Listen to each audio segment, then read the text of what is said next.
Bonjour à toutes et à tous. Aujourd'hui, je voudrais aborder le sujet des blessures lors des activités de musculation ou de CrossFit. C'est un sujet qui peut vous concerner toutes et tous. On va d'abord définir ce qu'est une blessure musculo-tendineuse au cours de ces activités.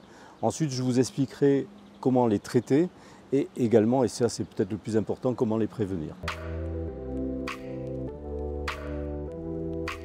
Les blessures musculo-tendineuses sont essentiellement localisées au niveau de la zone lombaire, du bas du dos.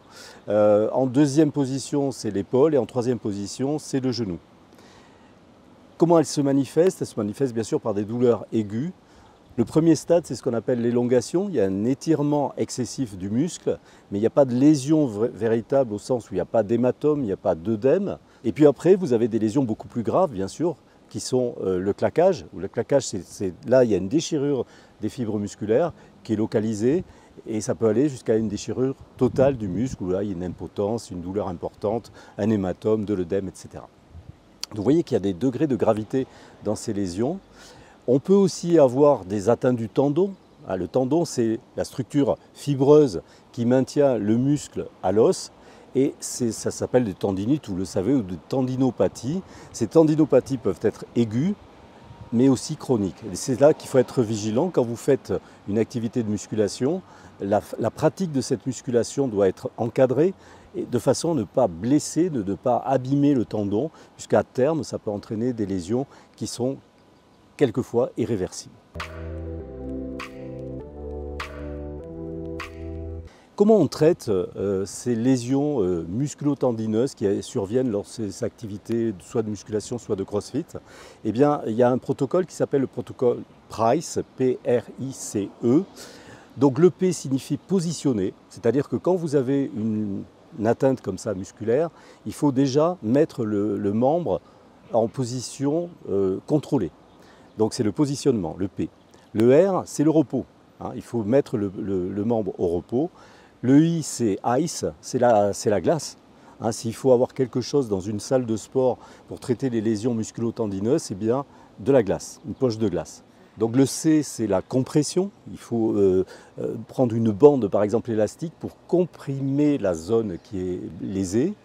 Et il nous reste le E pour élévation, puisque le fait d'élever le membre permet un meilleur apport de sang et ça permet aussi de limiter l'inflammation. Donc vous voyez, c'est très simple de retenir ça de façon à traiter les lésions musculo-tendineuses lorsqu'elles surviennent. Ensuite, bien sûr, on pourra faire un bilan qui peut conduire jusqu'à la kinésithérapie, voire la chirurgie. Lorsqu'il y a une déchirure totale du muscle, bien sûr, c'est le chirurgien qui va intervenir. Ensuite, il y a la prévention. Alors, sur la prévention, j'insisterai sur le rôle majeur des coachs. Les coachs sont là aussi pour vous apprendre les gestes et pour vous éviter les blessures. Il y a un temps également important de la prévention de ces lésions musculo-tendineuses, c'est l'échauffement. Il faut toujours avoir en tête qu'avant de faire une activité de musculation, de CrossFit, il faut vous échauffer. Ça permet de préparer les muscles, ça permet de préparer à justement l'effort que vous allez faire et à éviter les blessures qui sont induites par cet effort. Donc l'échauffement, c'est 5 à 8 minutes avant les activités de musculation. Vous pouvez utiliser tout un tas de techniques pour vous échauffer. Une que je peux vous conseiller qui me paraît intéressante, c'est par exemple le vélo stationnaire. Ça permet donc d'avoir un échauffement global de l'ensemble de la musculature. Mais il y a aussi d'autres choses qu'il faut avoir en tête. On va parler de périodes de refroidissement où là, on peut faire des exercices respiratoires, faire des étirements, se reposer après toutes ces activités de musculation. Mais il y a aussi d'autres choses qu'il faut avoir en tête, notamment l'hydratation. L'hydratation, c'est un élément très très important de façon à prévenir les blessures. Il y a aussi l'alimentation, vous voyez, c'est un tout. Et il y a bien sûr le repos qui est nécessaire entre les activités de musculation ou de CrossFit. Tous ces éléments permettent de pratiquer ces activités sans risquer les blessures et sans risquer également les conséquences à long terme. Je vous ai parlé des tendinopathies, mais même les cicatrices des lésions musculaires peuvent être handicapantes par la suite. Voilà, je pense avoir dit l'essentiel. n'oubliez pas ces éléments parce qu'il faut être prudent lorsque vous faites une activité de musculation ou de crossfit.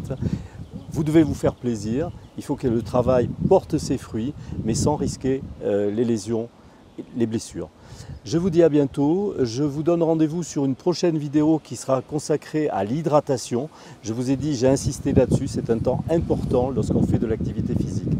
N'oubliez pas de vous abonner, à bientôt.